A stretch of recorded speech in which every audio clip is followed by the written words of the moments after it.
لیکن اس کو سٹارٹ کرنے سے پہلے آپ کر لیجئے ہمارے چینل کو سبسکرائب، ویڈیو کو لائک اور کلک کر لیجئے بیل آئیکن کو۔ اب دیر کے بنا اپنا آج کا ناول سٹارٹ کرتے ہیں۔ رات کی آخری ٹرین میں بس اب چند مسافر ہی موجود تھے اور ان میں سے 4 یا 5 مسافر روزانہ اس لوکل ٹرین میں سفر کرنے والے تھے۔ روزانہ کی بنیاد پر اس ٹرین سے آنے جانے والوں میں کچھ دن سے ایک نیا مسافر شامل ہو چکا تھا جو کہ ایک لڑکی تھی۔ وہ آخری اسٹیشن والے قصبے کی رہنے والی تھی اور جانے کس کام یا مقصد کے تحت روز شہر آتی جاتی تھی۔ معمول کے مسافر جو اس کے چہرے سے مانوس ہو چکے تھے اس میں کوئی دلچسپی محسوس نہیں کرتے تھے۔ اس بوسیدہ لباس میں ملبوس تھکاوٹ اور نڈھال صورت لڑکی میں بھلا کسی کو کیا دلچسپی ہو سکتی ہے؟ سچ تو یہ ہے کہ ان تمام ہی جدید دور کے ساتھ چلنے والے مسافروں کے پاس اپنے ارد گرد غور کرنے کا وقت بھی نہیں تھا۔ ان میں سے کوئی کتاب پڑھنے میں مگن تھا، کوئی اپنے فون میں تو کوئی اپنے آفس کے کاموں میں غرق نظر آ رہا تھا۔ بس ایک وہی تھی جو کبھی کھڑکی کے بھاری بند شیشوں کے پار رات کی تاریکی میں برستی بارش کی بوندوں کو دیکھتی اور کبھی ہاتھ میں موجود ایک زنجیر میں قید لاکٹ کو کھول کر اس میں نظر آتے چہروں کو دیکھتی۔ ایسے میں اس کے تھکے تھکے سادہ سے چہرے پر یاسیت اور سوگواری بڑھ جاتی۔ اس کا نام ہیری تھا۔ وہ پہاڑوں کے قریب ترین ایک چھوٹے سے قصبے سے پہلی بار نکل کر ایک مقصد کے تحت شہر کا رخ کرنے والی ایک لڑکی تھی۔ سادہ لفظوں میں اس نے اب دیکھنا شروع کیا تھا کہ اس کے قصبے کے باہر بھی ایک دنیا ہے، مگر وہ اب اس دنیا سے مانوس ہوتی جا رہی تھی۔ کمپارٹمنٹ کا خودکار دروازہ ہلکی سی آواز کے ساتھ کھلا تھا۔ سب کا اندر آتے شخص کی طرف متوجہ ہونا فطری تھا، اور اس لیے بھی کہ وہ ایک پرکشش گارڈ تھا۔ مخصوص سیاہ یونیفارم میں اس کی جاذب نظر شخصیت اور قامت و قد بالکل بھی نظر انداز کیے جانے کے قابل نہیں تھے۔ اس کے سرخ و سفید چہرے کے مضبوط اور تیکھے نقوش میں اس کی ڈارک براؤن آنکھوں میں نرمی کا عنصر نمایاں رہتا تھا۔ اس کے چاکلیٹی براؤن بال سادگی اور نفاست سے سنورے اس کی شخصیت کو بہت مہذب بناتے تھے۔ وہ تمام مسافروں کے ساتھ بہت عاجزی اور عزت و احترام کے ساتھ پیش آتا تھا، ان مسافروں کے ساتھ بھی جو خر دماغ اور جھگڑالو ٹائپ کے ہوتے تھے۔ بہرحال اکثریت اسے پسند کرنے والوں میں سے تھی۔ روزانہ آنے جانے والے مسافر بہت اچھی طرح اس سے مانوس تھے۔ اس کی نرم خوئی اور اچھے اخلاق کے معترف تھے، حالانکہ وہ کسی مسافر سے کبھی کوئی غیر ضروری بات نہیں کرتا تھا، بس اپنے کام سے کام رکھتا تھا۔ اس وقت بھی کمپارٹمنٹ میں اس سے مانوس مسافر اس کی آمد پر استقبالیہ انداز میں مسکرائے تھے، جن میں 2 عورتیں بھی شامل تھیں۔ اس کے بعد وہ سب شناسہ مسافر اپنے اپنے مشاغل میں دوبارہ مصروف ہونے سے پہلے جانے کیوں معنی خیز نظروں سے اس لڑکی کو ایک نظر دیکھنا نہ بھولے تھے، جس نے آج بھی اس پیارے سے گارڈ کی ساری توجہ اپنی طرف کھینچ لی تھی۔ گارڈ کمپارٹمنٹ میں قدم رکھتے ہی ایک نگاہ سب مسافروں پر ڈال کر دوبارہ لڑکی کی طرف نظریں مرکوز کر چکا تھا۔ لڑکی کے یکدم تن جانے والے تاثرات کے باوجود گارڈ کی آنکھوں میں جیسے روشنیاں جگمگا اٹھی تھیں۔ وہ تھکن بھول کر جیسے حشاش بشاش ہو گیا تھا۔ اس کی اونچی کھڑی سردی سے سرخ ہوتی ہوئی ناک کے نیچے پتلے پتلے گلابی ہوتے ہونٹوں کی تراش میں بہت دھیمی سی سرخوشی سے بھرپور مسکراہٹ ٹھہر سی گئی تھی۔ تمام شناسہ مسافر اب عادی ہوتے جا رہے تھے کہ گارڈ کے لیے بہت مشکل ہوگا اس سادہ سے دیہاتی لڑکی پر سے نگاہ ہٹانا، اور وہ لڑکی تھی کہ درخور اتنا ہی نہ سمجھتی تھی گارڈ پر دوسری نگاہ بھی ڈالنا۔ اس کے تنے ہوئے اسپاٹ تاثرات سے ظاہر ہو جاتا تھا کہ وہ دل ہی دل میں گارڈ کو ڈھیروں گالیوں سے نواز رہی ہوگی۔ اس وقت بھی صورتحال کچھ ایسی ہی تھی۔ گارڈ کے عقب میں خودکار دروازہ بند ہو گیا تھا، جبکہ گارڈ کی پرشوق نگاہیں اس لڑکی پر جمی ہوئی تھیں جو اپنے ہاتھ میں موجود لاکٹ کو یکٹک دیکھتی تیوریاں چڑھائے بیٹھی تھی۔ سامنے والی سیٹ پر ایک لڑکا کتاب کھولے بیٹھا تھا۔ موٹے عدسوں کی اینک کے عقب سے وہ کتاب سے نگاہ ہٹا کر گارڈ اور لڑکی کو بھی دیکھ رہا تھا، جبکہ اس لڑکی کے ساتھ ہی ایک شخص کافی پھیل کر سیٹ پر بیٹھا تھا۔ یہ شخص گارڈ کا ہم عمر ہی لگتا تھا۔ وہ بھی کبھی لاپرواہی سے گاڑی کھڑکی سے باہر دیکھتا اور کبھی گارڈ کی حرکت پر نظر ڈالیتا۔ کمپارٹمنٹ میں گہری خاموشی پھیلی تھی۔ لڑکی کے چہرے کا ہی طواف کرتی نظروں کے ساتھ گارڈ نے مڑ کر خودکار دروازے کے ساتھ ہی دیوار میں نصب مائک کا بٹن دبا کر مائک آن کیا اور مائک کے قریب چہرہ لے جا کر معمول کی طرح رٹے رٹائے جملے بولنے شروع کر دیے۔ نگاہیں ایک پل کے لیے بھی بائیں جانب براجمان لڑکی سے نہ ہٹی تھیں۔ خواتین و حضرات، میں آپ کا گارڈ شرابیل آپ سے مخاطب ہوں۔ ہمارا سفر ایڈمبرا اسٹیشن سے 6:59 پر شروع ہو چکا ہے۔ یہ train Edward 7 star eastern station سے ہو کر بلیک فارسٹ کے آگے فاؤنٹین ٹاؤن کے آخری اسٹیشن پر پہنچے گی۔ بھاری آواز میں بولتے گارڈ کی مخمور نگاہیں اس پر ہی مرکوز تھیں جس نے بے چینی سے پہلو بدلا تھا۔ امید ہے آپ سب کا سفر خوشگوار رہے گا۔ برائے مہربانی اپنی اپنی ٹکٹ ہاتھ میں رکھیے۔ آپ سب کی سماعتوں کا شکریہ۔ مائک کا بٹن آف کر کے وہ واپس پلٹا اور کوٹ کی جیب سے ٹکٹ کے اندراج کے لیے ایک چھوٹی نوٹ بک مما قلم کے نکالی، اور ظاہر ہے کہ اس سب کے درمیان ایک پل کو بھی وہ اپنی نگاہ اس لڑکی سے نہ ہٹا سکا تھا، بائیں جانب بیٹھے کتاب کھولے بیٹھے لڑکے کی طرف جاتے ہوئے بھی۔ Ticket please. لڑکے سے وہ مخاطب تھا، مگر نظریں ہونک صورت لڑکے نے معمول کی طرح اپنا ٹکٹ گارڈ کی طرف بڑھاتے ہوئے ہلکی سی کھانسی کرتے ہوئے گارڈ کو اس کی ڈیوٹی کی یاد دلائی تھی۔ لڑکے کے بعد وہ اس سے کچھ فاصلے پر پھیل کر بیٹھے شخص کی طرف گیا۔ اس شخص نے گارڈ کے متوجہ ہونے کا انتظار کیے بغیر اپنا ٹکٹ اس کے ہاتھ پر رکھ دیا۔ ان دونوں سے فارغ ہو کر وہ لڑکی کی سمت بڑھا جو اسپاٹ چہرے کے ساتھ سامنے کتاب پکڑے بیٹھے لڑکے کے عقب میں پھیلے کھڑکی کی شیشوں کو تک رہی تھی۔ Ticket please. گارڈ نے یوں اس کے جانب ہاتھ بڑھایا جیسے وہ لڑکی اس کے پھیلے ہوئے ہاتھ پر اپنا ہاتھ دھرنے والی ہے، مگر حقیقت میں ایسا نہیں تھا۔ گارڈ پر ایک نگاہ بھی ڈالے بغیر اس نے مٹھی میں دبا ہوا ٹکٹ اپنے برابر میں ہی سیٹ پر پٹک دیا تھا۔ گارڈ نے اپنا ہاتھ واپس کھینچتے ہوئے ایک ٹھنڈی سانس بھری تھی اور تھوڑا جھک کر سیٹ پر دھرا ٹکٹ اٹھا لیا جس میں لڑکی کے ہاتھ کا لمس ابھی باقی تھا اور گرمی بھی۔ ٹکٹ واپس سیٹ پر رکھتے ہی گارڈ نے جھکے ایک گہری نظر لڑکی کے چہرے پر ڈالی جہاں ضبط کا پیمانہ لبریز ہوتا دکھائی دیا تھا۔ بہرحال گارڈ کو آگے بڑھنا ہی تھا۔ 2 قدم آگے بڑھا تھا جب ایک سرسراتی ہوئی زہر خندہ آواز اس کے سماعتوں سے ٹکرائی تھی۔ کتنا گھٹیا آدمی ہے۔ رکتے قدموں کے ساتھ گارڈ نے گردن ذرا موڑ کر لڑکی کو دیکھا جو خونخوار نگاہیں اس پر سے ہٹا گئی تھی۔ کچھ خجالت محسوس کرتا وہ دوسری طرف متوجہ ہوا جہاں اینے کے پیچھے سے آنکھیں پھاڑ کر تکتے لڑکے نے کچھ بوکھلا کر کتاب اپنے چہرے کے سامنے کر لی، جبکہ اس سے کچھ فاصلے پر بیٹھے شخص نے چنگم چباتے ہوئے اپنی مسکراہٹ چھپانے کی بالکل بھی کوشش نہیں کی۔ لڑکی نے ناگوار نظروں سے گارڈ کی چوڑی پشت کو دیکھا۔ وہ باقی مسافروں کی ٹکٹ دیکھتا آگے بڑھ چکا تھا۔ کمپارٹمنٹ کے آخر میں کچن کے نام پر ایک کیبن تھا جہاں ایک نازک سی کامنی سی ٹرین ہوسٹس برق رفتاری سے ٹرالی میں مسافروں کے لیے کافی، سینڈوچز اور بسکٹ وغیرہ لگا رہی تھی۔ مصروف سے انداز میں شرابیل پر نگاہ ڈالتی وہ مسکرائی۔ لگتا ہے آج کوئی رسپانس مل گیا تمہیں، کامیابی کی چمک دکھائی دے رہی ہے تمہارے چہرے پر، چست یونیفارم میں ملبوس شرلی اٹھلا کر بولی تھی۔ جواب میں شرابیل نے پلٹ کر کمپارٹمنٹ کے آخری سرے پر کھڑکی کے باہر متوجہ ہیدی پر نظر ڈالی اور پھر دوبارہ شرلی کو دیکھا۔ آج بالآخر میں نے اس کی آواز تو سن لی، وہ بولا تو اس کے لبوں میں دبی مسکراہٹ کچھ گہری ہو گئی تھی۔ واقعی؟ شرلی نے رک کر اسے بے یقینی سے دیکھا۔ پھر کیسے لگی تمہیں اس کی آواز؟ اس کی طرح ہی ہے اس کی آواز، شہد جیسی، کانوں میں رس گھولتی۔ ٹرالی سے پانی کی بوتل اٹھاتا وہ سرشار لہجے میں بولا۔ بہت عمدہ، ویسے اس نے کیا کہا؟ شرلی نے تجسس سے پوچھا۔ گھٹیا آدمی، پانی کی بوتل کا کیپ ہٹاتا وہ بتا رہا تھا۔ کیا واقعی؟ شرلی کا منہ حیرت سے کھلا اور اگلے ہی لمحے وہ منہ پر ہاتھ رکھ کے ہنسی روک رہی تھی، جبکہ مسکراتی نظروں سے اسے دیکھتا شرابیل بوتل سے پانی کی گھونٹ بھر رہا تھا۔ ویسے حرکت تو تمہاری یہ بہت گھٹیا، حالانکہ میں جانتی ہوں تم ایسے ویسے نہیں، لیکن اب بس کرو اسے یوں تکتے رہنا، آج وہ بیچاری زج ہو ہی گئی ہے، شرلی مسکراتے لہجے میں بولی تھی۔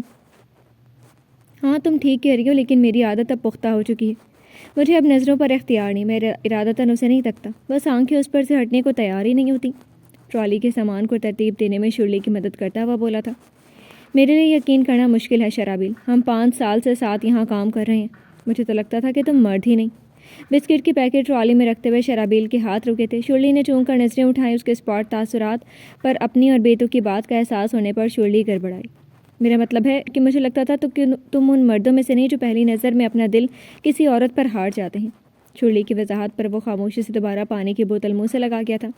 ویسے میں جانتی ہوں کہ اس تنخواہ میں ہم دونوں کا ہاتھ ہی تنگ رہتا ہے، دوسری کوئی اچھی نوکری ملنے تک تم کوئی گرل فرینڈ افورڈ نہیں کر سکتے۔ نہیں، بہت اچھی نوکری ملنے کے بعد بھی میں اس قسم کی فضولیات میں وقت اور پیسہ ضائع نہیں کرنے والا، میں صرف محبت جیسے نکھرے جذبے پر سب کچھ وار دینے کا قائل ہوں، وہ سنجیدگی سے بولا تھا۔ تم تو میری سمجھ سے ہی باہر ہو۔ شرلی نے خشمناک نظروں سے اسے دیکھا تھا جو واپس باہر جاتا اپنی منظور نظر کے قرب و جوار میں سانس لینے نکل گیا۔ کتاب سے نگاہ ہٹا کر لڑکے نے اسے دوبارہ وہاں آتے دیکھا اور اس لڑکی کو بھی جو شرابیل کی دوبارہ آمد پر مکمل کھڑکی سے باہر متوجہ ہو گئی تھی۔ کتاب کے صفحے پلٹتے لڑکے سے کافی فاصلے پر کھڑکی سے لگ کر بیٹھتے ہوئے اس نے اپنی رسٹ واچ میں وقت دیکھا اور پھر سینے پر بازو باندھ کر آرام سے بیٹھتا اس پر نگاہیں مرکوز کر چکا تھا، جس کا چہرہ سیاہ اونی شال کی اوٹ میں تقریباً چھپا ہوا تھا۔ باہر برستی تیز بارش میں جانے وہ کیا دیکھ رہی تھی، قریب سیٹ پر اس کا سیاہ چمڑے کا تھیلا اور چھتری رکھی تھی، مگر اس کا ٹریڈ مارک وہ اڑی رنگت والا لاکٹ تھا جو اس وقت بھی اس کے ہاتھ میں لٹک رہا تھا۔ شرابیل جاننا چاہتا تھا کہ اس لاکٹ میں ایسا بھی کیا ہے جسے وہ ہر تھوڑی دیر بعد بغور دیکھ رہی ہوتی ہے۔ خیر، اس لاکٹ تک تو رسائی ناممکن تھی۔ سیاہ اونی شال کے گھونگھٹ سے ڈھانکتے ہوئے سنہری بالوں کو تکتے ہوئے وہ اس کے بس ایک بار متوجہ ہونے کا منتظر رہا تھا۔ ایک ہاتھ میں سیاہ تھیلا اور لالٹین سنبھالے اور دوسرے ہاتھ میں بڑی سی چھتری سر پر تانے وہ آج بھی تیز بارش میں تقریباً دوڑتی ہوئی جنگل کے ساتھ چلتی ناہموار پگڈنڈی پر دوڑتی وہ چھتری کے باوجود بھیگتی جا رہی تھی۔ قصبے کے چھوٹے سے بازار کی کچھ دکانیں ابھی کھلی ہوئی تھیں، سردی کی شدت سے اس کا وجود سن ہو رہا تھا۔ کم آبادی پر مشتمل اس قصبے میں گھر کافی فاصلوں پر تھے۔ اس کا گھر ذرا کم اونچی پہاڑی پر واقع تھا۔ چڑھائی چڑھتے ہوئے وہ بری طرح سے ہانپ رہی تھی۔ مضبوط لکڑی سے قدیم طرز پر بنا اس کا چھوٹا سا گھر اب زیادہ دور نہیں رہ گیا تھا۔ جہاں وہ اپنی بیوہ خالہ اور اس کے نومر لڑکے کے ساتھ رہتی تھی۔ کچھ عرصہ پہلے تک اس کی ماں بھی اسی گھر میں تھی، مگر وہ اب اس دنیا میں نہیں رہی تھی۔ گھر کے باہر چند سیڑھیاں چڑھ کر وہ چھجے تلے آئی اور تو اس کی خالہ دروازہ کھولے کھڑی تھی۔ میں نے دور سے لالٹین کی روشنی دیکھ لی تھی۔ میں بہت پریشان تھی۔ بارش اتنی تیز ہو رہی ہے اور تم؟ خالہ کی آواز بادلوں کی گھن گرج میں گم ہو گئی تھی۔ آتش دان کی تپش اس کے پھوڑے کی طرح دکھتے وجود کو بہت سکون پہنچا رہی تھی۔ آہٹ پر اس نے سر اٹھایا۔ اس کی خالہ سبز قہوے کا پیالہ اسے تھماتی خود بھی بیٹھ گئی۔ ہیدی، کیوں تم خود کو ہلکان کر رہی ہو؟ میں جانتی ہوں تمہاری ماں بہت بڑی ذمہ داری ڈال گئی ہے تم پر، لیکن اس ذمہ داری کو پورا کرنے کے لیے مناسب وقت کا انتظار کر لو۔ تم شہر میں جانے کہاں کہاں بھٹکتی پھرتی اور میں یہاں سولی پر لٹکی رہتی ہوں۔ تم میری بہن کی واحد نشانی ہو۔ اگر تمہیں کوئی نقصان پہنچا تو میں جیتے جی مر جاؤں گی۔ چھوڑ دو تم یہ ضد، اس کی خالہ التجائی لہجے میں بول رہی تھی۔ جیتے جی تو مجھے مار دیا گیا تھا۔ آپ نے بھی مجھ پر ہونے والے ظلم کے خلاف کچھ نہ کیا، بس اپنی بہن کا ساتھ دیا۔ آپ دونوں کی وجہ سے میں آج تک اپنے باپ سے محروم رہی ہوں۔ وہ تلخ لہجے میں بولتے یکٹک آتش دان میں بھڑکتی آگ کی لپٹوں کو دیکھ رہی تھی۔ میں کیا کرتی؟ تمہاری ماں کی ضدی فطرت نے مجھے مجبور کر دیا تھا، زبان پر کفل ڈال دیے تھے۔ اپنی ضد میں اس نے اپنی زندگی ویران کر ڈالی اور تمہیں بھی تمہارے باپ سے بے خبر رکھا۔ وہ تمہارے باپ کے دھوکے کے انتقام میں تمہیں بھی تمہارے حق سے محروم رکھتی رہی، پر جانے آخری وقت میں اس نے کیا سوچ کر تمہارے باپ کے بارے میں تمہیں سب کچھ بتا دیا۔ شاید اسے اپنی غلطی کا احساس ہو گیا تھا، یا شاید اسے تم پر رحم آ گیا تھا۔ اس کی خالہ غمگین لہجے میں بولی۔ نہیں نا، ان کو مجھ پر رحم آیا تھا، نہ ہی اپنی غلطی کا احساس ہوا تھا۔ مجھے اس راز سے آگاہ کرنا بھی ان کے انتقام کا حصہ تھا، کیونکہ ان کا انتقام بھی میرے ذریعے ہی مکمل ہونا تھا، ورنہ وہ تو مجھے میرے باپ کے چہرے اور نام و نشان سے بھی محروم رکھتی رہی تھی۔ وہ تھکے تھکے انداز میں بولی تھی۔ تم ٹھیک کہتی ہو، تمہاری صورت ایک انتقام ہی تو ہے، اس دھوکے کا جو تمہارے باپ سے تمہاری ماں کو ملا تھا۔ اس کی آخری وصیت اس بات کا ثبوت ہے کہ وہ تمہیں نہیں اپنے انتقام کو پروان چڑھاتی رہی۔ لیکن اب بس کرو، بہت ہو گیا، اپنی ماں کو معاف کر دو۔ میں جب تک زندہ ہوں مجھے تم اپنی محرومیوں کی سزا دیتی رہنا، لیکن اب اور نہ بھٹکو۔ نہیں خالہ، مجھے ہر حال میں اپنی ماں کی آخری وصیت کو پورا کرنا ہے۔ وہ جیسا چاہتی تھی، میں جب تک وہ نہ کر لوں تب تک مجھے سکون نہیں ملے گا۔ میں ان کو ڈھونڈ رہی ہوں، میری کوشش رائے گاہ نہیں جائے گی۔ آپ فکر نہ کریں، مجھے اپنی حفاظت کرنا آتی ہے، وہ قطعی اور فیصلہ کن انداز میں بولی تھی۔ 2 شفٹوں میں کام کرنے کے بعد وہ تھکن اور نیند سے بے حال ہونے کے باوجود آج بھی رات کے اس آخری پہر میں پیدل مارچ کرتا ہوا گھر کی سمت جا رہا تھا، کیونکہ آج بھی اسے لفٹ کی سہولت دینے کے لیے کسی بندہ خدا نے گاڑی نہیں روکی تھی۔ تیز قدموں کے ساتھ ایک ذیلی سڑک کی طرف مڑتے ہوئے وہ ہچکچایا ضرور تھا، مگر مجبوری تھی۔ اس شارٹ کٹ راستے کو استعمال کر کے وہ اپنے لینڈ لارڈ کے گھر تک جلدی پہنچ سکتا تھا، اور وہ بس اپنے کمرے میں پہنچ کر گہری نیند سو جانے کے لیے اس وقت کانٹوں پر بھی چل سکتا تھا۔ دراصل اس سڑک سے اس کی ہچکچاہٹ کی وجہ وہاں کی رنگینی تھی۔ حالانکہ اس سڑک پر بھڑکیلے چمکیلے لباس میں گھومتی عورتوں سے اسے کوئی سروکار نہ تھا، مگر ان شوخ اور بے باک عورتوں کے لیے وہ بڑی توجہ اور تفریح کا ذریعہ بن جاتا تھا۔ شرابیل ان سب کی چھیڑخانیوں سے بیزار ضرور ہوتا، مگر وہ ان پر کبھی مشتعل نہیں ہو سکتا تھا۔ شاید وہ ان کے لیے دل میں رحم کا جذبہ بھی رکھتا تھا۔ سڑک اسٹریٹ لائٹ سے زیادہ ان گھومتی پھرتی تتلیوں کی وجہ سے روشن اور پر رونق دکھائی دے رہی تھی۔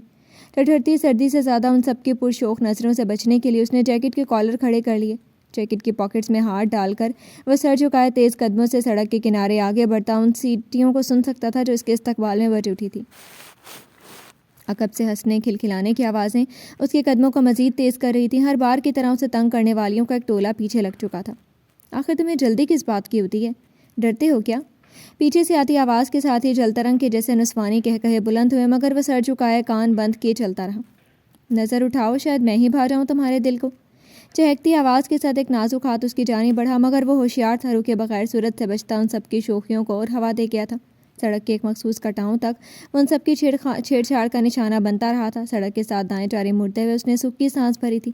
شوخ آوازیں، رنگین تتلیاں کہیں پیچھے رہ گئی تھیں۔ لبے سڑک وہ ایک خوبصورت طرز پر تعمیر کے گھر تھا۔ یہاں وہ گزشتہ 2 سال سے رہ رہا تھا۔ اس کے لینڈ لارڈ نے بہت سی شرائط کے ساتھ اپنے گھر کے ایک کمرے میں اسے رہنے کی اجازت دی تھی۔ لینڈ لارڈ بوڑھے مگر بہت اچھی صحت کے مالک میخائل کے علاوہ بس 2 ملازمین اس گھر میں رہتے تھے۔ سبز گھاس اور اونچے گھنے درختوں کے درمیان سر اٹھائے اس گھر کی ڈور بیل بجتے ہوئے اس کی تھکاوٹ حد سے زیادہ بڑھ چکی تھی۔ کھلتے دروازے کے ساتھ اسے بوڑھے میخائل کا چہرہ نظر آیا تھا۔ شرابیل جانتا تھا کہ اسے نیند بہت کم آتی ہے، یہ اس کی عمر کا تقاضا بھی تھا۔ تم کچھ کھاؤ گے؟ میخائل نے پوچھا۔ نہیں، میں بس سونا چاہتا ہوں، لیکن اگر آپ کا کافی پینے کا موڈ ہے تو میں آپ کے لیے بنا دیتا ہوں۔ تھکان کے باوجود وہ مؤدب ہو کر بولا تھا۔ نہیں، تم بہت تھکے ہوئے ہو، جا کر سو جاؤ۔ میخائل کے جواب پر وہ سر ہلاتا اپنے کمرے کی طرف بڑھا جو وہیں کوریڈور میں ہی تھا۔ سنو، شارٹ کٹ کے چکر میں کہیں آج ابھی تک اس راستے سے تو نہیں ہے جو تمہارے لیے میں نے شجر ممنوعہ قرار دے رکھا ہے؟ کڑے سوالیہ لہجے پر وہ بوکھلا اٹھا تھا. جھوٹ بولنا اس کے لیے ناممکن تھا. جانتا تھا اس کا جھوٹ پکڑا جائے گا. جلد از جلد اپنے لیے کسی سواری کا بندوبست کرو، ورنہ ایسا نہ ہو کہ کوئی بلا اپنے ساتھ لگا کر تم میرے گھر لے آؤ اور مجھے ہمیشہ کے لیے تمہیں اس گھر سے نکال کر باہر کرنا پڑے. تم جانتے ہو میں یہ خرافات برداشت نہیں کر سکتا. بوڑھے میخائیل نے سخت ناگواری سے کہا تھا. میں جلدی کو انتظام کر لوں گا. بچت کے لیے ہی 2 شفٹوں میں کام کر رہا ہوں. آگے آپ کو شکایت کا موقع نہیں دوں گا. شرابیل کچھ شرمندگی سے بولا تھا. میں تم سے ایسی ہی امید رکھتا ہوں. تم ایک اچھے کردار کے مالک محنتی انسان ہو، اس لیے میں تم پر بھروسہ کرتا ہوں. اسے توڑنا مت. میرے گھر میں رہتے ہوئے تمہیں میرے اصولوں کا پابند رہنا ہوگا. میں جانتا ہوں ایسا ہی ہوگا. وہ مؤدب انداز میں ہی بولا تھا. جاؤ جا کر آرام کرو. اس بار بوڑھے میخائیل کا لہجہ نرم تھا. تمہاری ڈاک آئی تھی، کمرے میں رکھوا دی تھی، میں دیکھ لینا. میخائیل اسے اطلاع دیتا ہوا آگے بڑھ گیا، جبکہ اس کے جاتے ہی شرابیل انتہائی برق رفتاری سے کمرے میں آیا تھا اور اسٹڈی ٹیبل بھرے لفافوں میں سے 2 الگ کر کے صورت اور بےتابی سے پہلے لفافے کو کھولا. مختصر تحریر کو پڑھتے ہوئے اس کا سارا جوش ٹھنڈا ہونے لگا تھا. ایک امید کے ساتھ اس نے دوسرا لفافہ کھولا اور پھر اس کا چہرہ مکمل بجھ گیا. دونوں لیٹرز پر ایک ہی مایوس کن تحریر لکھی تھی.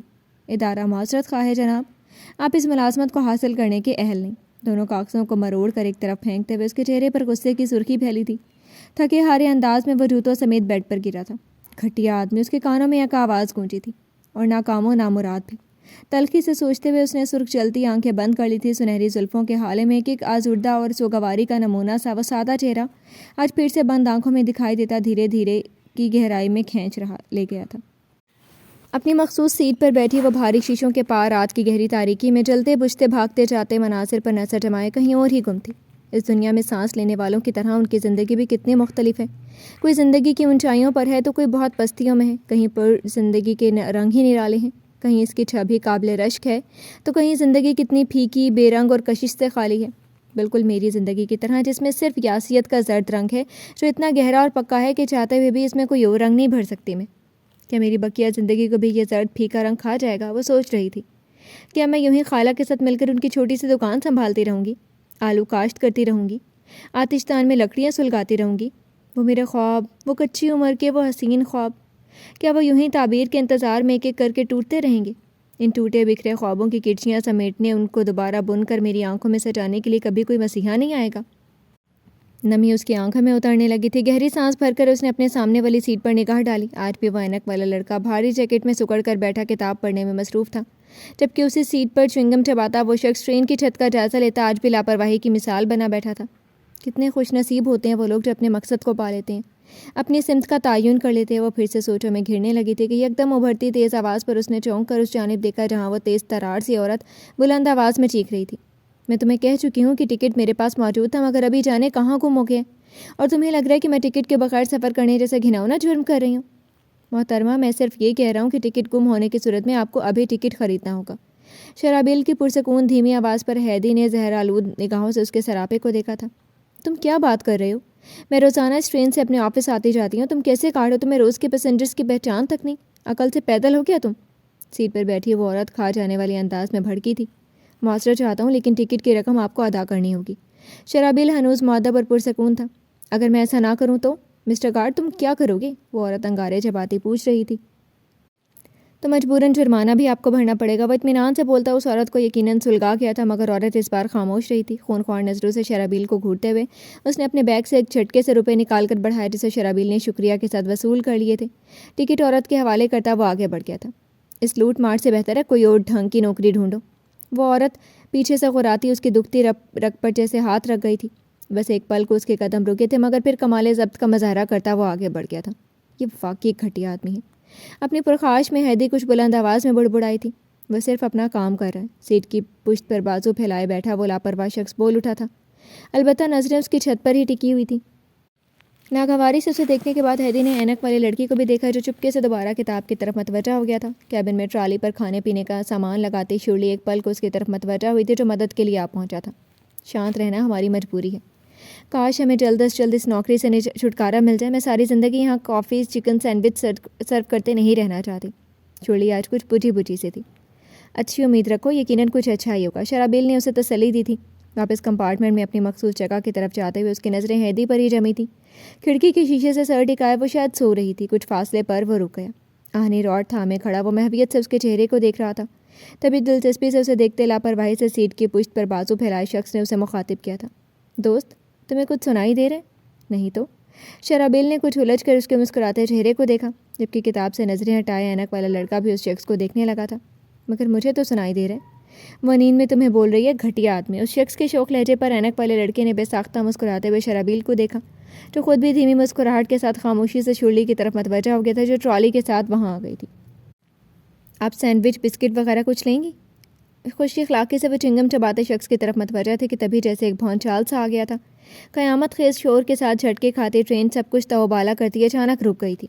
آہنی روڈ کو مضبوطی سے تھامے شرابیل نے بمشکل خود کو گرنے سے روکا تھا، مگر اس کے علاوہ تقریباً سبھی پیسنجرز اپنے سامان سمیت ٹرین کے فرش پر اوندھے پڑے تھے۔ پیسنجر غصے اور تکلیف سے چینخ اٹھے تھے، جبکہ شرابیل خود کو سنبھالتی ہی فرش پر گری ہیدی کی سمت لپکا تھا۔ تم ٹھیک ہو؟ اسے شانوں سے تھام کر اٹھاتے ہوئے شرابیل کی نظریں فرش پر کھلے پڑے لاکٹ پر ساکت ہو گئی۔ لاکٹ میں نمایاں ایک مرد اور عورت کے چہروں نے اسے یہ بھی بھلا دیا تھا کہ اس نے ہیدی کو شانوں سے تھاما ہوا ہے۔ جلا کر کسمساتے ہوئے پہلے اس نے شرابیل کی گرفت سے نکلنے کی کوشش کی، مگر پھر غصے میں بھڑکتی ہوئی پوری قوت سے پرے دھکیل گئی تھی۔ مگر شرابیل تو کہیں اور ہی گم تھا۔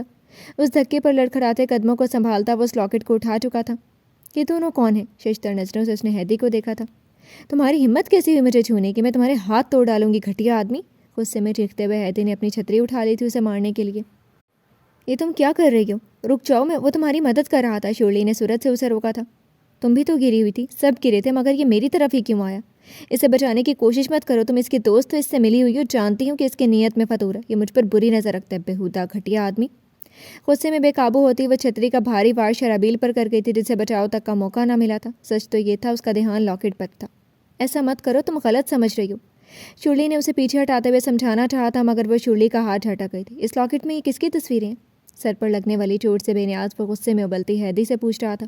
ابھی بتاتی ہوں کون ہے یہ۔ بھڑک کر وہ پھر سے اسے بس بہت ہوا۔ اس کے تیور دیکھتی وہ اپنی جگہ سے آگے نہیں بڑھ سکی تھی۔ صرف تم ہی نہیں، یہاں کچھ اور لوگ بھی جانتے ہیں یہ تم پر نظر رکھتا ہے، مگر بری نظر نہیں۔ یہ بھی سچ ہے کہ یہ سب سے پہلے تمہیں اٹھانے آگے بڑھا تھا، مگر صرف اس لیے کہ تم اس کے لیے صرف پیسنجر نہیں ہو، اسے تمہاری پرواہ زیادہ ہے، کیونکہ تم اس کے دل کے بہت قریب ہو، اور دل کے قریب صرف وہ ہوتا ہے جسے دل چاہتا ہے، جسے دل پسند کرتا ہے۔ وہ لاپرواہ سے دکھائی دینے والا شخص بڑی ذمہ داری سے شرابیل کے جذبات کی ترجمانی کرتا یکدم اس لمحے خاموش ہوا جب عقب سے شرابیل نے اس کے شانے پر ہاتھ رکھا تھا، جبکہ وہ شخص ایک نظر شرابیل کو دیکھنے کے بعد ہیدی کی چھتری شرلی کو تھماتا پیچھے ہٹ گیا تھا۔ لبوں کو بھینچتے ہیدی سلگتی نظروں سے اسے گھور رہی تھی، جس کی پیشانی سے زخم سے اب خون رس رہا تھا۔ چھتری کا وار کام دکھا گیا تھا، لاکٹ اس کی جانب بڑھائے وہ اس کے مقابل آ رکا تھا۔ برائے مہربانی مجھے بتاؤ، یہ مرد اور عورت کون ہے؟ اس کے پھر سوال ڈٹائی سے دہرانے پر ہیدی نے چھیننے والے انداز میں لاکٹ واپس لیا تھا۔ بھاڑ میں جاؤ، دھیمی آواز میں اس کی آنکھوں میں دیکھتی وہ غرائی اور پھر شرلی سے اپنی چھتری لیتی ان دونوں کے درمیان سے نکل گئی تھی۔ شرلی نے گہری سانس لے کر شرابیل کو دیکھتے ہوئے شانے اٹھائے۔ کیا کوئی بتائے گا ٹرین پر کیا آفت نازل ہو گئی ہے جو یہ رک گئی ہے؟ ایک پیسنجر چیخا۔ تم ڈرائیور سے پوچھو کیا مسئلہ ہے، میں پیسنجرز کو شانت رکھنے کی کوشش کرتی ہوں۔ شرلی کے کہنے پر وہ سر ہلاتا آگے بڑھ گیا، جبکہ شرلی تیزی سے عورت کی طرف بڑھی جسے نیا ٹکٹ خریدنا پڑا تھا۔ اس وقت بھی وہ شور مچاتی ٹرین سروس اور ٹرین کے گارڈ کو کوس رہی تھی۔ انجن میں کوئی خرابی ہوئی تھی، مائک پر شرابیل سب کو یہ بتا چکا تھا۔ ٹرین کو دوبارہ سٹارٹ ہونے میں کم از کم 1 گھنٹہ لگنا تھا۔ مسافروں کو انتظار کی کوفت کو کم کرنے اور ان کو پرسکون رکھنے کے لیے شرلی نے سب کو کھانے پینے کی چیزیں دے دی تھیں۔ ہیدی کو بھی اس نے کافی اور سینڈوچ کی پیشکش کی تھی۔ فارغ ہو کر شرلی دوستانہ سے مسکراہٹ کے ساتھ ہیدی کے قریب ہی آ بیٹھی۔ کافی کا گھونٹ بھرتی ہیدی نے چونک کر اسے دیکھا ضرور، مگر خاموش ہی رہی تھی۔ میں نے اس کی چوٹ پر بینڈیج کی ہے، تمہاری چھتری سے کافی گہری چوٹ پہنچی ہے اسے۔ کچھ ہچکچاہٹ کے ساتھ اس نے ہیدی کو بتایا، مگر نہ وہ متوجہ ہوئی تھی نہ کچھ بولی تھی۔ میں جانتی ہوں تم مجھ سے کافی تنگ ہو، مگر وہ برا شخص نہیں ہے۔ میں پچھلے 5 سال سے یہاں اس کے ساتھ کام کر رہی ہوں۔ وہ بہت محنتی اور سب کی مدد کرنے والا انسان ہے۔ اکثر تو اس کی سادگی اور شرافت کا لوگ ناجائز فائدہ بھی اٹھا لیتے ہیں، مگر وہ سب کے ساتھ احترام اور صبر و تحمل سے پیش آتا ہے۔ میں جانتی ہوں اس کا کسی لڑکی سے کوئی جذباتی تعلق تک نہیں رہا ہے۔ اس کا سارا دھیان، ساری توجہ انتھک محنت کر کے روپے کمانے پر ہے تاکہ وہ اپنا ایک گھر بنا سکے۔ پتہ نہیں کیوں اور کس وجہ سے وہ تمہارے لیے اتنا بے اختیار ہے، حالانکہ تم میں… دھیمی آواز میں بولتی شرلی یکدم رک کر بات بدلنے کے لیے مسکرائی، کیونکہ ہیدی اسپاٹ نظروں سے اسے دیکھنے لگی تھی۔ میں بس اتنا کہوں گی کہ اس کو اپنے دل کی بات کہنے کا ایک موقع دو، اس کے جذبات کو سمجھنے کی کوشش کرو گی تو میری زندگی میں اس سب کے لیے کوئی جگہ نہیں ہے۔ ہیدی نے اس کی بات کاٹ کر کہا۔ میں جانتی ہوں نہ میرے پاس اچھا لباس ہے، نہ دل لبھاتی ادائیں جو کسی کو میری طرف مائل کر سکیں، نہ ہی میں ایسا چاہتی ہوں۔ وہ شخص گھٹیا تھا اور گھٹیا ہی رہے گا میری نظر میں۔ بہتر ہے اس کی اچھائیاں تم کہیں اور جا کر بیان کرو، میرے منہ مت لگو۔ کسی بھی لحاظ کے بغیر وہ جس طرح بولی ایک پل کو تو شرلی کا منہ حیرت سے کھلا رہ گیا۔ تبھی کمپارٹمنٹ میں آتے شرابیل نے چونک کر ہیدی کے پہلو سے اٹھتی شرلی کو دیکھا جو اسے اشارے سے اپنے پیچھے آنے کا کہتی ہوئی کچن والے حصے کی جانب چلی گئی۔ میرا مشورہ مانو تو اس کا خیال دل سے نکال دو، ورنہ جو چوٹ اس نے آج تمہیں لگائی ہے اس سے زیادہ گہری چوٹ تمہارے دل پر بھی لگ سکتی ہے۔ وہ خر دماغ اکھڑ لڑکی کبھی تمہارے جذبات کو نہیں سمجھ سکتی۔ وہ سب کچھ جاننے کے باوجود بھی گھٹیا سے آگے تمہیں کوئی درجہ نہیں دینے والی۔ شرلی کی صاحب کوئی شرابیل کو بے چین کر گئی تھی۔ میں خود اس سے بات کروں گا، اسے مجھ پر غصہ ہے اس لیے اس نے تم سے یوں بات کی، مگر وہ میری بات سنے گی تو سمجھ جائے گی۔ تھوڑا مشکل ہے لیکن میں اس کے دل میں جگہ بنا لوں۔ وہ جیسے خود کو یقین دلا رہا تھا۔ تم بات کرو گے اس سے؟ شرلی تعجب سے بولتے ہوئے ہنسی تھی۔ تم صرف اسے گھور سکتے ہو، اس سے زیادہ کرنے کی ہمت نہیں ہے تمہارے اندر۔ شرلی کے ناگوار لہجے پر وہ بس اسے دیکھتا ہی رہ گیا تھا۔ تمہاری طرح مجھے اس سے بے عزت ہونے کا کوئی شوق نہیں ہے، لہٰذا تم میرا کاندھا مت استعمال کرو۔ شرلی تم میری بات سنو۔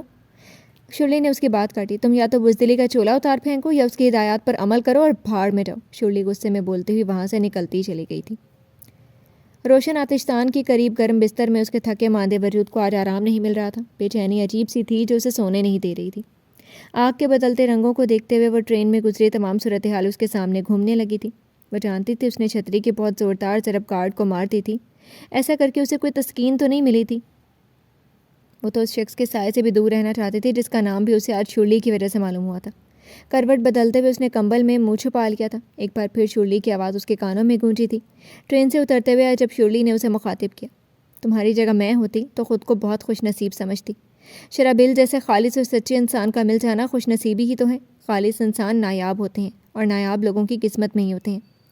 تمہیں کم از کم اپنی قسمت سے منہ نہیں موڑنا چاہیے۔ زندگی بار بار موقع نہیں دیتی کچھ نہیں سے بہت کچھ ہونے کا۔ کوئی سچے دل سے ہاتھ بڑھائے تو اسے آگے بڑھ کر تھامنے میں دیر نہیں کرنی چاہیے۔ میں تمہاری جگہ ہوتی تو کبھی دیر نہ کرتی۔ ویسے بھی وہ احمق انسان لڑکی کے معاملے میں بہت بزدل ثابت ہو رہا ہے۔ خیر، ایک لڑکی ہونے کے ناطے میں نے تمہاری طرف سے بھی خوب شرمندہ کیا ہے اسے۔ کمبل چہرے سے ہٹاتی ووٹ بیٹھی تھی۔ کیا واقعی وہ شخص مجھے کسی اچھے جذبے کے تحت دیکھتا ہے؟ اس نے خود سے ہی سوال کیا۔ اور وہ لڑکی، کیا مجھے اس کی باتوں پر یقین کرنا چاہیے؟ ایسے کیسے کسی اجنبی پر بھروسہ کر کے اس کا ہاتھ تھام لوں؟ اور ہاتھ بڑھایا کس نے ہے؟ اس گھٹیا آدمی کو تو صرف گھورنا آتا ہے۔ ناگواری سے اس نے سوچتے ہوئے سر جھٹکا۔ لیکن مجھے اس طرح سے اسے مارنا تو نہیں چاہیے تھا۔ اگر وہ لاکٹ کے بارے میں سوال نہ کرتا تو شاید میں ایسی حرکت نہ کرتی، لیکن وہ بار بار لاکٹ کے بارے میں سوال ہی کیوں کر رہا تھا؟ بے ترتیب سوچوں کے درمیان اچانک ہی اسے یہ یاد آیا اور اسے الجھا گیا۔ رات کے آخری پہر گیٹ کھولتے بوڑھے میخائیل کی جہاں دیدہ نظروں نے سر سے پیر تک اس کا جائزہ لیا تھا جو جھکے سر کے ساتھ اندر داخل ہوا تھا۔ کوئی حادثہ ہوا ہے؟ شرابیل کی پیشانی پر لگی بینڈیج کو دیکھتا وہ پوچھ رہا تھا۔ یہی سمجھ لے۔ میں نظر چرائے اپنے کمرے کی طرف بڑھا۔ اس کے شکستہ قدموں نے میخائیل کو خاموش نہ رہنے دیا۔ آج سردی شدید ہے، آؤ میرے ساتھ کافی پیو، تمہیں اس کی ضرورت ہے۔ عقب سے اس کے شانے کو تھپتھپاتے میخائیل نے کہا۔ اس کے حکم ہمیں اس لہجے پر شرابیل نہ چاہتے ہوئے بھی انکار نہ کر سکا تھا، ورنہ وہ اس وقت اپنا بھی سامنا نہیں کرنا چاہتا تھا۔ آتشدان کے قریب آمنے سامنے رکھی آرام دہ کرسیوں پر وہ دونوں موجود تھے۔ کافی کی گھونٹ بھرتے میخائیل نے بغور اسے دیکھا جو وہاں موجود ہوتے ہوئے بھی موجود نہیں تھی۔ میں نے تمہارے سارے کھلے خط دیکھے تھے۔ امید رکھو، اس لیے نہیں کہ امید پر دنیا قائم ہے، بلکہ اس لیے کہ تمہیں کامیاب زندگی گزارنے کے لیے زندہ رہنا ہے۔ مایوسی تو ہمت، حوصلے، جدوجہد، عزائم کی موت ہے میرے بیٹے۔ میخائیل کے پرشفقت لب و لہجے پر اس نے سر اٹھایا تو اس کی سرخ آنکھوں میں نمی چمک رہی تھی۔ زندگی تمہیں کئی بار توڑے گی، اس وقت تک جب تک کہ تمہیں خود کو جوڑنے اور مضبوطی سے جوڑے رکھنے کا ہنر نہ آ جائے۔ زندگی میں لگنے والی ہر ٹھوکر میں ایک سبق ہے، ہدایت ہے۔ اسے مضبوطی سے تھام کر پھر آگے بڑھنا چاہیے۔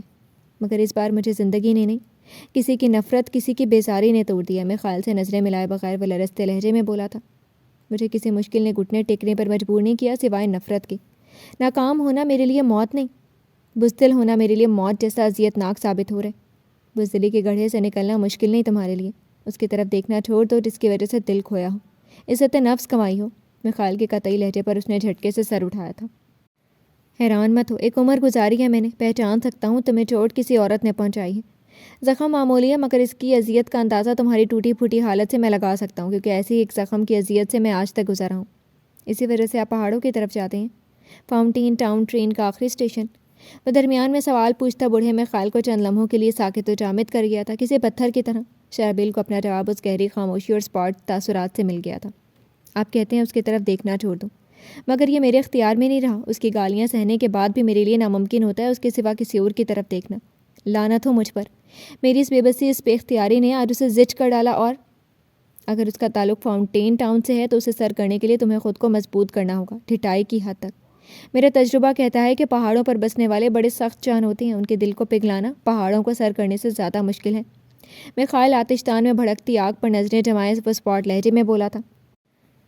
معمول کی طرح کمپارٹمنٹ کا خودکار دروازہ کھلا تھا۔ روزانہ سفر کرنے والے اندر آتے گارڈ کو دیکھتے دنگ ہوئے۔ ان سب کی دوسری نگاہ ہیدی پر گئی جو سن بیٹھی اس موٹے بھدے گارڈ کو دیکھ رہی تھی۔ وہ بڑے بے ہنگم طریقے سے ہاتھ میں موجود بڑا سا برگر کھاتا اندر داخل ہوا تھا۔ مائک پر اپنی بھونڈی آواز میں رسمی جملے ادا کیے۔ سیاہ یونیفارم میں بہت مشکل سے بھاری بھرکم وجود کے ساتھ وہ کچر کچر برگر چباتا ٹکٹ چیک کرنے ہیدی کی طرف بھی آیا تھا۔ نہ جانے کس طرح ہیدی نے ٹکٹ اس کی طرف بڑھایا، جس پر ایک نظر ڈال کر وہ آگے بڑھ گیا تھا۔ رکی ہوئی سانس بحال کرتے ہوئے ہیدی کا دماغ معاف تھا۔ سامنے سیٹ پر وہ کتاب کا مطالعہ کرتے لڑکے کے ساتھ ہی سیٹ کی پشت پر بازو پھیلائے بیٹھے لاپرواہی سے چوئنگم چباتے شخص کے چہرے پر ابھرتی تمسخر آمیز مسکراہٹ ہیدی سے چھپی نہیں رہ سکتی تھی۔ کتنا بدصورت گارڈ ہے۔ اس شخص کے ٹھنڈی آہ بھرنے پر ہیدی نے اسے انسنا کرتے ہوئے کھڑکی سے باہر نظریں دوڑانے لگی۔ باہر تیز بارش نے تاریکی کو مزید گہرا کر دیا تھا۔ ٹرین سے اترتے ہوئے بھی دل نے اسے اکسایا کہ شرلی سے پوچھے شرابیل کے بارے میں، مگر اس کی ہمت نہ ہوئی۔ سارا وقت اس بھدے بے ہنگم ڈرائیور کے گارڈ کے خراٹے کمپارٹمنٹ میں گونجتے رہے تھے۔ بار بار شرابیل کا خیال آتا اور ہیدی کی گھٹن کو بڑھاتا جا رہا تھا۔ پلیٹ فارم پر لوگوں کی رونق اور چہل پہل تھی۔ باہر جانے والے راستے کی طرف قدم بڑھاتے ہوئے یکدم وہ ٹھٹکی دائیں جانب کافی فاصلے پر اسے سیاہ یونیفارم میں شرابیل کھڑا نظر آیا تھا۔ اس کے سر پر بینڈیج موجود تھی اور وہ مسلسل اسے ہی دیکھ رہا تھا۔ ہیدی کو لگا یہ اس کا وہم ہے۔ اس جانب سے نگاہ ہٹا کر سر جھٹکتی وہ تیز قدموں سے آگے بڑھی کہ اسے پھر جھٹکنا پڑا۔ وہ بائیں جانب اس طرح ساکت کھڑا یکٹک اسے ہی دیکھ رہا تھا جس کے اعصاب شل ہونے لگے تھے۔ نظریں وہاں سے ہٹاتے ہوئے وہ اور تیز چلنے لگی تھی۔ چلتے چلتے وہ پھر دائیں جانب نظر آیا، پھر بائیں جانب۔ اس کے حواس گم ہوئے تھے۔ دوڑتی ہوئی پلیٹ فارم کی سیڑھیوں تک پہنچی۔ بدحواسی میں سیڑھیاں اترتی وہ کسی سے ٹکرائی۔ وہ مشکل خود کو سنبھالتی وہ سر اٹھا کر ٹکرانے والے کی طرف متوجہ ہوئی اور اگلی لمحے دہشت سے اس کی آنکھیں پھٹ گئیں۔ وہ بالکل سامنے تھا، یکٹک اسے دیکھتا ہوا۔ اپنی چینخ کا گلا گھونٹتی وہ پلٹ کر اندھا دھند بکیاں سیڑھیاں اترتی پلیٹ فارم سے دور ہوتی چلے گئی۔ شدید حواس باختگی میں اسے نہیں یاد چھتری کہاں گری۔ چمڑے کا سیاہ بیگ سینے سے لگائے ایک ہاتھ میں موجود ٹارچ کی روشنی میں مانوس راستوں پر پھولی سانسوں کے ساتھ چلتے ہوئے اس کے قدم من بھر کے ہو رہے تھے۔ گھنگھرٹ سے برستی بارش میں بھیگتی ٹارچ زیادہ دیر اس کا ساتھ نہیں دے سکی تھی۔ ایک درخت کے نیچے رک کر اس نے آخری سانسیں لیتی ٹارچ کو ہلا جلا کر ٹھیک کرنے کی کوشش کی۔ سرد ہواؤں سے اس کا بھیگا وجود سن ہو رہا تھا۔ ٹارچ سے مایوس ہو کر اس نے یوں ہی آگے بڑھنے کا ارادہ کیا کہ تبھی کچھ فاصلے پر ایک درخت کے پیچھے اسے کسی کی موجودگی کا احساس ہوا۔ اس کا رہا ساز حوصلہ بھی جواب دے گیا۔ کون ہے وہاں؟ سامنے آؤ۔ کانپتی آواز میں چیختی وہ پیچھے ہٹتی چلی گئی تھی، آنکھیں پھاڑے۔ بارش کی تاریک دھند میں درخت کے عقب سے نکلتے سیاہ ہیولے نے اس کو پتھر کی طرح ساکت کر دیا تھا۔ اس کے پیر بے دم ہونے لگے تھے۔ ہیولا دھیرے دھیرے اس کے قریب آ رہا تھا کہ آسمان پر بجلی کڑکی تھی۔ تیز روشنی کے جھماکوں میں نمایاں ہوتا ہیولا اور واضح ہوتے مانوس چہرے نے جیسے تابوت میں آخری کیل ٹھونکی تھی۔ حلق سے کوئی بھی آواز نکالے بغیر وہ غش کھاتی اس سے پہلے کہ گرتی صورت سے آگے بڑھ کر شرابیل نے اسے باہوں میں سنبھال لیا تھا۔ کانے میں اترتی مانوس آواز اور مہربان لمس نے ہیدی کو ہوش و خرد سے بیگانہ ہونے نہیں دیا تھا۔ ہیدی کی خالہ لالٹین اٹھائے گھر کے باہر ششتر کھڑی بارش کی دھند میں اسے دیکھ رہی تھی، جو ہیدی کو بازوؤں میں سنبھالے تقریباً دوڑتا ہوا آ رہا تھا۔ باہر زور و شور سے بارش برس رہی تھی۔ رگوں میں خون جماتی سردی کو آتش دان میں بھڑکتی آگ کی حرارت نے کافی حد تک کم کر رکھا تھا۔ گرم شال اپنے گرد ٹھیک کرتے شرابیل کی نظریں اس پر ٹھہری ہوئی تھی جس کا چہرہ نڈھال اور برف سا سفید ہو رہا تھا۔ جب ایک ہی چہرہ ہر چہرے میں اور ہر طرف دکھائی دے تو یہ قبول کر لینا چاہیے کہ اس ایک چہرے کے ہر نقش نے دل کو اپنا اسیر کر لیا ہے۔ میرے دل نے بھی تو اس اسیری کو قبول کرنے میں دیر نہیں کی تھی۔ دھیمی آواز پر ہیدی نے آتش دان میں چٹکتی لکڑیوں سے نگاہ ہٹا کر شرابیل کو دیکھا تھا۔ آگ کی رنگ بدلتی روشنی میں اسے وہ بہت اچھا لگا تھا۔ اس لیے تم نے میرے دل کو بھی اپنا اسیر کر لیا؟ بغور اس کی پرشوق نظروں میں دیکھتی وہ بولی۔ نہیں، میری جذبوں کی سچائی ہے جس نے تمہیں مجھ سے غافل نہیں رہنے دیا۔ تم نہیں جانتی میں کتنا خوش ہوں۔ یہ چوٹ مجھے بہت عزیز ہو گئی ہے، لیکن اس کا یہ ہرگز مطلب نہیں کہ تم دوبارہ کبھی پھر اپنی چھتری میرے سر پر دے مارو۔ پیشانی کے زخم کی طرف اشارہ کرتا وہ مسکراتی نظروں سے اسے دیکھتا بولا تھا۔ ہیدی خجل سی ہو کر نگاہ چراتی آتش دان میں اڑتی چنگاریوں کو دیکھنے لگی۔ چند لمحے یوں ہی باہر گرجتے بادلوں کا شور سنتے گزر گئی۔ یکدم ہیدی نے دوبارہ خود پر جمی چمکتی آنکھوں کو دیکھا۔ کیا تم یہاں بھی مجھے ٹکٹکی باندھے دیکھتے رہو گے؟ وہ سنجیدگی سے پوچھ رہی تھی۔ میرے نہ دیکھنے پر پرسکون رہو گی؟ شرابیل نے گہری نظروں سے اسے دیکھا تھا۔ مجھے اپنی نظروں کا عادی بنانے کے بعد یہ سوال کر رہے ہو؟ دیر کر دی تم نے۔ پہلی بار ہیدی کے چہرے پر مسکراہٹ نمودار ہوئی تھی۔ شرابیل پلکیں بھی نہ جھپک سکا تھا کئی لمحے۔ اب میری موجودگی میں تم مجھے دیکھنا بھول گئے تو؟ وہ سوال کر رہی تھی۔ سانس لینا تو بھول سکتا ہوں مگر تم سے غافل نہیں ہو سکتا، وہ قطعی لہجے میں بولا۔ تم کیا پاگل ہو؟ ہیدی نے حیرت سے اسے دیکھا۔ تمہیں کوئی شک و شبہ ہے اب بھی؟ وہ مسکرایا۔ تبھی ہیدی کی خالہ کی آمد ہوئی گرما گرم قہوے کے ساتھ۔ قہوے کی مہک اپنی طرف متوجہ کر گئی تھی۔ اگر تم وہ لاکٹ خود نہ دیکھتی تو ہیدی جانے کب تک اس ایک تصویر کے سہارے تلاش میں بھٹکتی رہتی۔ ہیدی کی ماں اس شخص سے یہیں قصبے میں کہیں ملی تھی، جلدی دونوں نے شادی کر لی۔ کچھ دن بعد ہیدی کی ماں کو اپنے ساتھ شہر لے گیا وہ۔ وہاں پہنچ کر اس شخص نے بتایا کہ وہ پہلے سے ہی شادی شدہ ہے، جسے وہ چھوڑ بھی نہیں سکتا۔ وہ دھوکہ کافی تھا سب کچھ ختم کرنے کے لیے۔ ہیدی کی ماں جس دن یہاں سے گئی تھی اسی رات واپس بھی لوٹ آئی۔ وہ میری بہن تھی، میں چاہتی تھی کہ وہ اپنے شوہر کی اس غلطی کے لیے اسے معاف کر دے اور اپنا گھر بننے سے پہلے ہی نہ توڑے، مگر وہ اپنا فیصلہ بدلنے کے لیے تیار نہ ہوئی۔ وہ اپنے شوہر سے کہہ کر آئی تھی کہ اگر اس نے قصبے میں دوبارہ کبھی بھولے سے بھی قدم رکھا تو وہ پہاڑ سے کسی کھائی میں خود کو گرا دے گی۔ وہ جو کہتی تھی وہ کرتی ضرور تھی۔ یہ بات اس کا شوہر بھی جان چکا تھا۔ وہ دوبارہ کبھی قصبے کا رخ نہ کر سکا، مگر اس نے رابطہ کرنے کی ہر ممکن کوشش کی، مگر ہیدی کی خالہ افسردگی سے بولتی چند لمحوں کے لیے خاموش ہو گئی تھی۔ شرابیل مکمل ان کی طرف متوجہ ان کے مزید بولنے کا منتظر تھا۔ ہیدی کی ماں نے اس بات کو بھی چھپائے رکھا کہ وہ امید سے ہے۔ محبت میں دھوکہ کھانے کی سزا صرف اس نے خود کو اور ہیدی کے باپ کو ہی نہیں دی، بلکہ ہیدی کو بھی دی۔ یہ تو آج تک اپنے باپ کی غلطی کی سزا کاٹ رہی ہے۔ نہیں، یہ تو ہیدی پر ظلم ہے۔ ماں ہو کر بھی انہوں نے اپنی بیٹی پر ظلم اور زیادتی کے پہاڑ توڑے، یہ تو بے قصور تھی۔ شرابیل شدید تعصب سے بولا تھا۔ میری ماں کے بارے میں کوئی غلط بات نہیں کرنا، نہ تمہیں حق ہے نہ میں اس کی اجازت دوں گی۔ ہیدی کے سخت ناگواری سے ٹوکنے پر شرابیل نے اسے دیکھا تھا جو آتش تان میں اڑتی چنگاریوں کی طرف متوجہ تھی۔ معاف کرنا، اس کی بات کا برا مت ماننا۔ ماں کی کچھ عادتیں اس کی طبیعت میں بھی شامل ہو چکی ہیں، ہیدی کی خالہ نے شرابیل سے معذرت خواہانہ انداز میں کہا تھا۔ باپ کی طرح دھوکہ دینا تو میری فطرت میں شامل نہیں۔ آتش تان میں بھڑکتی آگ پر نظریں جمائے وہ تلخی سے بولی تھی۔ مجھے معلوم ہے وہ قصبے کے باہر تک تو آتے ہیں، شاید ان کا پچھتاوا ان کو یہاں تک کھینچ لاتا ہے۔ چند لمحوں کی خاموشی کے بعد شرابیل نے بولنا شروع کیا۔ ان کی بیوی اس دنیا میں نہیں اور اولاد کوئی ہے نہیں۔ رک کر اس نے ہیدی کو دیکھا جو تو شدید بے یقینی سے اسے دیکھ رہی تھی۔ میں سچ کہہ رہا ہوں کہ تمہارے علاوہ ان کی کوئی اولاد نہیں، تم سے تو وہ بے خبر ہے، وہ مزید بولا۔ اولاد کے ہوتے ہوئے بھی تمہارا باپ بے اولادی کا دکھ سہتا رہا۔ جتنا غلط تمہارے باپ نے کیا اس سے کئی گنا زیادہ غلط تمہارے باپ کے ساتھ تمہاری ماں کر گئی ہے۔ سود سمیت بدلہ لے لیا اس نے۔ تو اب بتا دو یہ جا کر اپنے باپ کو۔ خالہ کے سخت تعصب زدہ لہجے پر وہ شرابیل کی سنجیدہ نظروں سے نگاہ چراتی کچھ بول نہ سکی تھی۔ کمرے میں داخل ہوتے شرابیل نے آتش تان کی قریب کرسی پر براجمان کتاب کا مطالعہ کرتے ہوئے خالد کو اپنی طرف متوجہ ہوتے دیکھا، مگر فوری طور پر کچھ بول نہ سکا۔ تم کل سے کہاں غائب تھے اب تک؟ حیرت سے اسے دیکھتے ہوئے میخائیل نے پوچھا۔ آپ سے کوئی ملنے آیا، فاؤنٹین ٹاؤن سے، اطلاع دیتے شرابیل نے سے نگاہ ہٹاتے ہوئے میخائیل کی نظریں ہیدی پر پڑی، ساکت ہوئیں جو اسی لمحے اندر داخل ہوئی تھی۔ تنگ نظروں سے اسے دیکھتے میخائیل کرسی سے اٹھ کھڑا ہوا۔ اپنی سمت بڑھتی اس لڑکی کے نقوش میں سے گم گشتہ چہرے کا عکس بہت نمایاں دکھائی دیا تھا، مگر اس کے سینے میں ایک ہلچل شروع ہو چکی تھی۔ دل کی حالت عجیب سی ہو رہی تھی۔ دوسری جانب خود پر بمشکل ضبط کے پہرے لگائے سر جھکائے ہیدی کچھ فاصلے پر رک گئی تھی۔ ان کی آخری خواہش یہی تھی کہ ان کے مرنے کے بعد میں آپ سے ملوں تاکہ مزید آپ میرے وجود سے بے خبر نہ رہ سکیں۔ سرخ قالین پر نظریں جمائے وہ لرزتے لہجے میں بول رہی تھی۔ میخائیل کا دل کسی نے جیسے مٹھی میں جکڑ لیا تھا۔ صورت سے درمیانی فاصلہ ختم کرتے ہوئے اس نے ہیدی کو شانوں سے تھام لیا تھا۔ کون ہو تم؟ بتاؤ مجھے کون ہو تم؟ غم کی شدت سے میخائیل کی آواز پھٹ گئی تھی۔ ہیدی کے حلق میں نمکین گولا اٹک سا گیا تھا۔ اس نے سر اٹھایا تو میخائیل کے آنسوؤں میں بھیگے چہرے کی طرح خود اس کا چہرہ بھی گرم سیال سے بھیگا ہوا تھا۔ ان کی آخری وصیت کے مطابق میں ان کا پیغام آپ کے لیے لے کر آئی ہوں۔ انہوں نے آپ کو معاف کر دیا تھا مرنے سے پہلے۔ ساکت کھڑے شرابیل نے دیکھا میخائیل گھٹنوں کے بل گرنے والے انداز میں بیٹھا تھا اور اب اس کا ہاتھ ہیدی کا ہاتھ پکڑے بچوں کی طرح پھوٹ پھوٹ کر رو رہا تھا۔ اپنی سسکیوں کو ضبط کرتی ہیدی دھیرے سے میخائیل کے قریب گھٹنوں کے بل بیٹھی اور اس کے کاندھوں پر ہاتھ رکھا تھا۔ آپ ان کو معاف کر دیں، یہ بہت مشکل ہوگا آپ کے لیے، مگر میری خاطر ان کو معاف کر دیں۔ بہتے آنسوؤں کے ساتھ وہ کانپتی آواز میں بولی تھی۔ ہاں، میں نے اسے معاف کر دیا میری بیٹی، تمہیں دیکھنے کے بعد میں نے بھی اسے معاف کر دیا ہے۔ اس کا چہرہ ہاتھوں میں تھام کر میخائیل نے گلوگیر آواز میں کہا اور اسے اپنے سینے سے لگا لیا۔ ٹرین کے کمپارٹمنٹ میں معمول کے چند پیسنجرز ہی موجود تھے۔ کتاب کا ورق پلٹتے اینک والے لڑکے نے کچھ فاصلے پر بیٹھے چنگم چباتے شخص کو دیکھا جو سیٹ کی پشت پر سر ٹکائے ٹرین کی چھت پر نظریں دوڑا رہا تھا۔ ٹرالی کھینچتی شرلی چہرے پر نرم مسکراہٹ سے جائے چلی آئی تھی۔ سب کو سینڈوچ اور کافی سرو کرنے کے بعد وہ آخر میں ہیدی کے ساتھ یوں ہی آ بیٹھی۔ مسکراتے ہوئے اس نے توصیفی نظروں سے ہیدی کا جائزہ لیا۔ آف وائٹ سلک کی خوبصورت لمبی سی فراک پر اس نے سرخ رنگ کی گرم شال کندھوں کے گرد لپیٹ رکھی تھی۔ اس کے خمدار سنہری چمکتے بال بھی سرخ ربن میں قید تھے۔ اس کی گردن میں سفید موتیوں کا ہار جگمگا رہا تھا۔ گہرے سرخ رنگ کی لپسٹک نے اس کے سادہ سے چہرے کو نکھار بخش دیا تھا۔ میں نے جون کا پروپوزل قبول کر لیا۔ شرلی کے دبے دبے پرمسرت لہجے پر ہیدی نے سوالیہ نظروں سے اسے دیکھا تھا۔ یہی ہے جون، سامنے بیٹھا ہے۔ شرلی کے اشارے پر ہیدی نے دنگ ہو کر ایک نگاہ چنگم چباتے شخص کو دیکھا تھا۔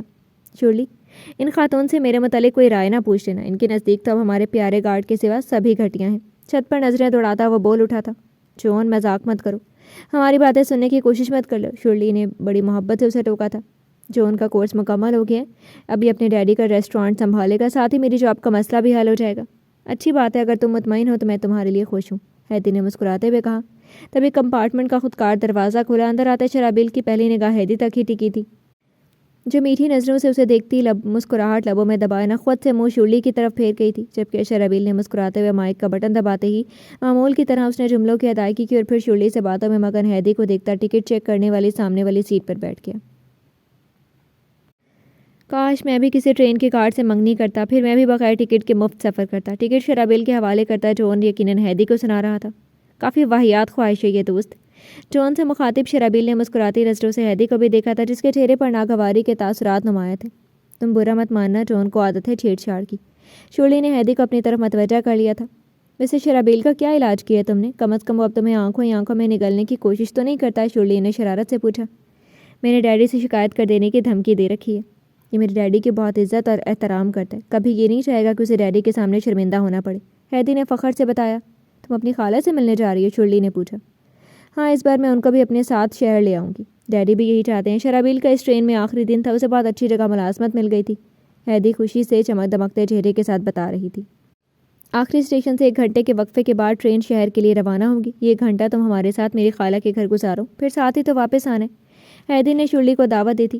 ہاں ضرور، کیوں نہیں، میں چلوں گی، شرلی فوراً بخوشی راضی ہوئی تھی۔ میں ذرا آتی ہوں۔ اچانک ہی ہیدی اپنی جگہ سے اٹھ کر ٹکٹ چیک کرتے شرابیل کی سمت بڑھ گئی۔ ذرا میری بات سنو، اس کا بازو تھام کر وہ ایک طرف لے گئی تھی۔ یہ جس لڑکی کے پاس تم کھڑے تھے وہ کیا باتیں کر رہی تھی تم سے؟ پلٹ کر دیکھنا بھول گئے؟ ورنہ اس تک پہنچنے سے پہلے کوئی 10 بار تم نے میری طرف دیکھا تھا۔ ہیدی کے مشکوک نظروں اور کڑوے لہجے پر شرابیل نے حیرت سے اسے دیکھا تھا۔ تم غلط سمجھ رہی ہو، مجھ سے صرف ٹرین کے اوقات کے بارے میں پوچھ رہی تھی۔ کیا واقعی؟ پہلو پر ہاتھ رکھ کر ہیدی نے کچا چبا جانے والی نظروں سے اسے دیکھا تھا۔ وہ ٹرین میں میری ڈیوٹی کے اوقات پوچھ رہی تھی، گڑبڑا کر وہ سچ بتانے پر مجبور ہو گیا تھا۔ اب اگر وہ تم سے کوئی بات کرنا چاہے تو مجھے آواز دے دینا، تاکہ میں اسے تمہاری پہنائی ہوئی یہ انگوٹھی دکھا دوں، خشمناک لہجے میں کہتے ہوئے ہیدی نے اپنا ہاتھ اس کے سامنے کیا جس میں انگوٹھی سجی تھی۔ تم ذرا میرے ساتھ کیبن تک آنا۔ شرابیل نے اس کا ہاتھ پکڑ کر ساتھ لے جانا چاہا تھا، مگر وہ کرنٹ کھا کر پیچھے ہوتی ہاتھ چھڑا گئی تھی۔ کیبن میں کیوں؟ یہیں ٹھیک ہے۔ یہاں سب کے سامنے؟ شرابیل کی حیرت پر وہ ایک پل کو دنگ ہو گئی، مگر اگلے ہی پل اس کے تیور بگڑ گئے تھے۔ یہ کیا واہیات بک رہے ہو گھٹیا؟ صورت کے ساتھ اپنے منہ پر ہاتھ رکھ کر اس نے شرابیل کو دیکھا تھا۔ ہیدی، تم نے مجھ سے وعدہ کیا تھا کہ آئندہ یہ خطاب مجھے نہیں دو گی۔ شرابیل نے ناراضگی سے اسے یاد دلایا تھا، جو منہ پر ہاتھ رکھے ہنسی روکنے کی ناکام کوشش کر رہی تھی۔ تم آ رہی ہو کیبن میں؟ مسکراہٹ چھپاتے ہوئے شرابیل نے پھر اس کا ہاتھ پکڑنا چاہا، مگر وہ صورت سے پیچھے ہٹ کر پلٹی واپس اپنی سیٹ کی طرف گئی تھی۔ شرلی جون کے ساتھ بیٹھی پھسر میں مگن تھی۔ خالی سیٹ پر بیٹھی ہیدی نے مسکراتی نظروں سے شرابیل کی سمت دیکھا، جو وہیں رکا شکایتی نظروں سے اسے دیکھ رہا تھا۔ میں نہیں آؤں گی، وہ شرارت سے آواز بلند کرتی شرابیل کو سب کی حیران نظروں پر شرمندہ کر گئی تھی۔ شکایتی نظروں سے اس کے مسکراتے چہرے کو دیکھتا وہ سامنے والی سیٹ پر بیٹھا تھا۔ کیا ہوا دوست؟ ٹرین کو دھکا لگانا تھا تو مجھے بلاتے، میں آ جاتا۔ جون کی اس پیشکش پر شرابیل کا جانے کیا حال ہوا، مگر ہیدی بے اختیار ہنستی کھڑکی سے باہر نیل گونسی رات کے منظر میں کھونے لگی تھی۔ آخری اسٹیشن صرف اس کی ہی نہیں، شرابیل کی زندگی کا بھی ایک خوبصورت موڑ کا ایک حسین سفر کا آغاز ثابت ہوا تھا۔ جی تو فرینڈز، کیسا لگا آپ کو آج کا مکمل ناول؟ میں امید کرتی ہوں کہ آپ کو بہت پسند آیا ہوگا۔ کمنٹ سیکشن میں اپنی رائے کا اظہار کرنا مت بھولیے گا۔ پھر حاضر ہوں گے کسی نیو ناول کے ساتھ، اب تک کے لیے اجازت دیجیے، شکریہ۔